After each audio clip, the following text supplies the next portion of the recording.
Hello, Toby here, and welcome back to the sideshow of scale styrene. Today we will be looking at FineMolds 1/12 World Fighter Collection. In this case, the World War II U.S. Army infantryman with his Thompson submachine gun. The kit's pretty simple. It's basically on 2 sprues with the instruction and this black stand that comes with all of the FineMolds fighter collection. And here's the instructions, which are really kind of interesting. Too bad they're in Japanese. It gives you all sorts of information about the various equipment that was used early in World War II. As you can tell from the numbers, most of this equipment changed over in 1942, 1943. But the jackets and stuff continue to be used well into 1944 and such. And the basic instructions, you see steps 1, 2, and 3, and that's all the instructions there are to it. The paints I used are shown here. The jacket was done in khaki. The buff was used mainly for weathering. Olive drab was used for the helmet. The khaki drab was actually mixed with flat brown for the pants, and it was also used for the equipment. Flat black was used for weathering and minor details and such. The chrome silver and the flat black were both used for painting the Thompson submachine gun.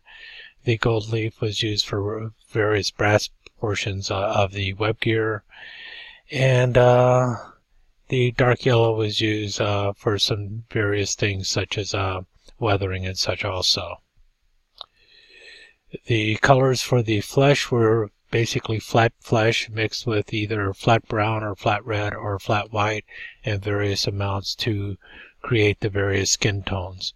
Flat brown was also used for the boots and for the hair. And here we see the beginning of the painting. And you can kind of see where I'm going with everything. Another closer view.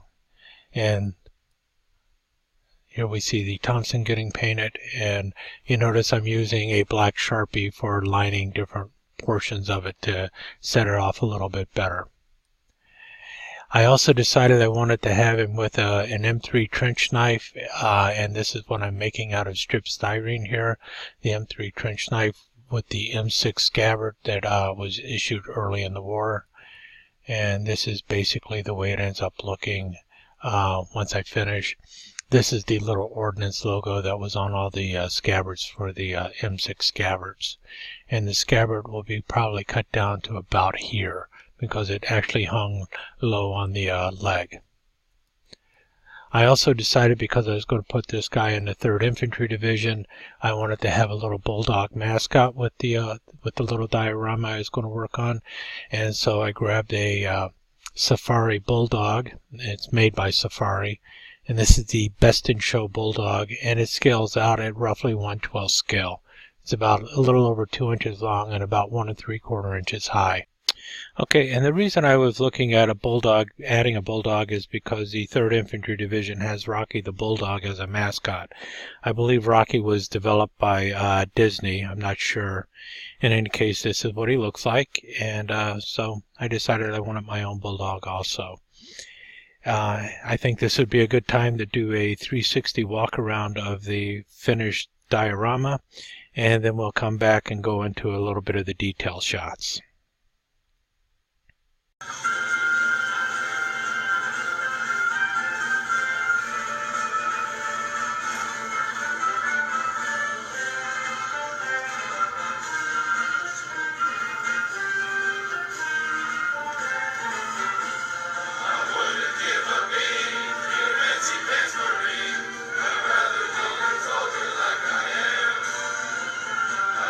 Trade my old oldies for all the Navy's dungarees. I'm the walking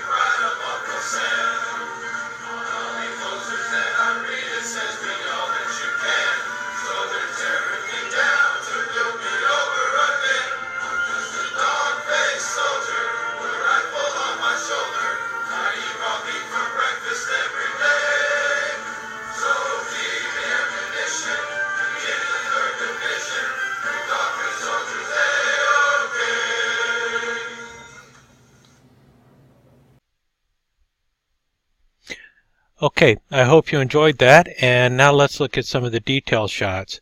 We'll begin here with the placement of the arm in the figure. You basically have to get the two legs together and get them glued and then sand it down smooth, and then you can add the torso, and you have to add this arm at the same time, because otherwise if you were to glue the torso to the legs without trying to place the arm first, there's a very good chance you'll have it misaligned and it's just not going to fit into the pocket correctly.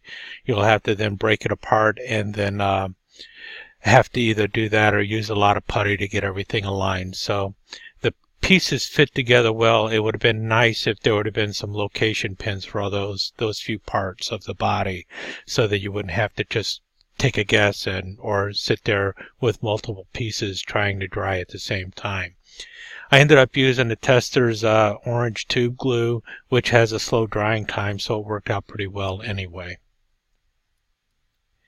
And I decided once I got the Thompson built to drill out the barrel. I did this using a number 11 X-Acto knife and just carefully drilled it out without slicing my fingertips to bit. I've been doing it for like 20 or 30 years, so it's not a big deal, but I can understand why a lot of people would rather use a pin drill. This was the Bulldog, and what I decided to do is I wanted to have one of those blankets around him that have like the unit crest and everything on it. And so what I did is I took a paper towel, soaked it in white glue, and then I took a wide strap and strapped it around the body so that it would form in the right shape and I wouldn't have to glue it in place. And another view of the same thing. And some views of the equipment. Here's his wire cutters, as you notice, the little brass button in the middle, and then silver coming out. You see the canteen on the back side and the bottom of the shovel here. Shovel is done in brown and also in black and silver.